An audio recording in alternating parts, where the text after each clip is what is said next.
जब ग्रुप बनता है तो बहुत परिश्रम के पश्चात इस स्थान तक पहुंचता है। अगर व्यक्ति के आचरण में, उसके वक्तव्य में ईमानदारी न हो और लोगों के कल्याण के प्रति सोच न हो तो वो थोड़े समय तक हो सकता है कि अपने चालबाजियों से, अपने अच्छी वाक्पटुता से कुछ ऊंचाई प्राप्त कर सके।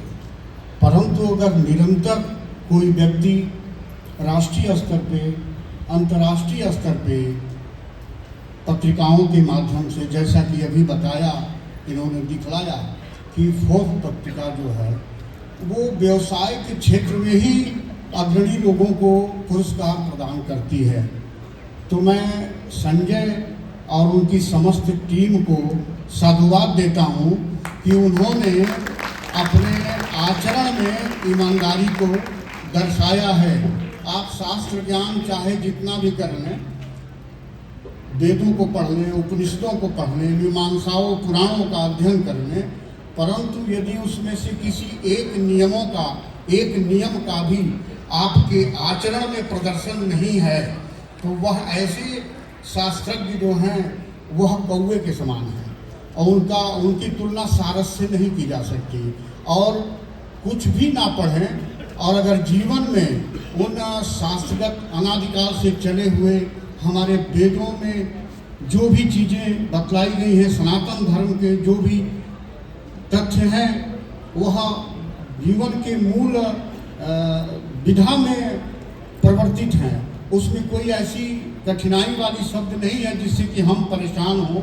हाँ, शब्द कठिन हो सकते हैं, परंतु जीवन शैली को चलाने के लिए उसमें बारीक जो नियम है, जो हम आप सभी लोग अपने घरों में पालन करते हैं, यही क्रमबद्ध नियम जो है सनातन है, जो अनादिकाल से चला आ रहा है, आज तक अछूण्य है और इसको कोई समाप्त नहीं कर पा रहा है। तो निश्चित तौर पर धन, जो माँ लक्ष्मी है, धन का आनंद उपभोग तभी आप कर सकते हैं जब आपका आचरण पवित्र हो, वरना धन जो है आपको तमाम प्रकार की परेशानियों से ग्रस्त करेगा और आप उस धन को सामने देखते हुए भी आनंद की अनुभूति नहीं करेंगे। आप अपने कर्तव्य पर बढ़ें, संजय के नेतृत्व में बढ़ें। उनका वैदिक शब्द से भी मैं बड़ा प्रभावित रहा, क्योंकि वैदिक ही कार्य है मेरा, उस पर बड़ा विस्तार हो जाएगा। अगर वैदिक साहित्य पर मैं चर्चा करने बैठूंगा तो कई घंटे लग जाएंगे, लेकिन उस पर नहीं आ रहा हूँ। इतना जानता हूँ कि ज्योतिष जो है वह वेदों का नेत्र है। नेत्र कैसे है? भौतिक नेत्र नहीं, आत्मिक नेत्र है। जो मुमुक्षजन, ऐसे मुमुक्षजन जिन्होंने एक स्थान पे बैठ के निमग्न होकर तपस्या किया है, अनासक्ति भाव से बैठे हैं, संग्रह की जाने वाली वस्तुओं को उन्होंने परित्याग किया है, ऐसे भी मोक्षजन ज्ञानी पुरुष भी चाहते हैं कि उनके भूत का, वर्तमान का कोई दैवज्ञ जो ज्योतिषी हो उनके विषय में बतला सके। इसीलिए जो छंद है छह, जो वेदांग है छह, उसका जो नेत्र है वो ज्योतिष है।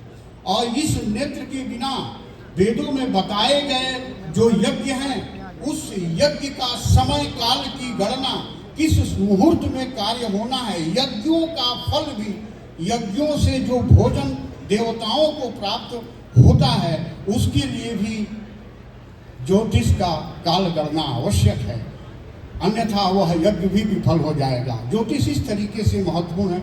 एक इनका जो सेम डे एस्ट्रो है, उसमें भी जीवन के कल्याण के लिए कार्य होगा और होना भी चाहिए, जिससे कि सभी व्यक्ति कहीं भी दूर दराज स्थितियों में भी हैं तो वो भी सभी के सामने भौतिक, आर्थिक, सामाजिक, व्याधिगत समस्याएं, मानसिक समस्याएं, अवसादग्रस्त समस्याएं आती हैं, जिसका निदान करने का इन्होंने संकल्प लिया है। और जो भी मेरा अल्प ज्ञान है उससे मैं भी प्रयास करूंगा आगे सभी लोगों से। थैंक यू, बहुत बहुत अभिनंदन।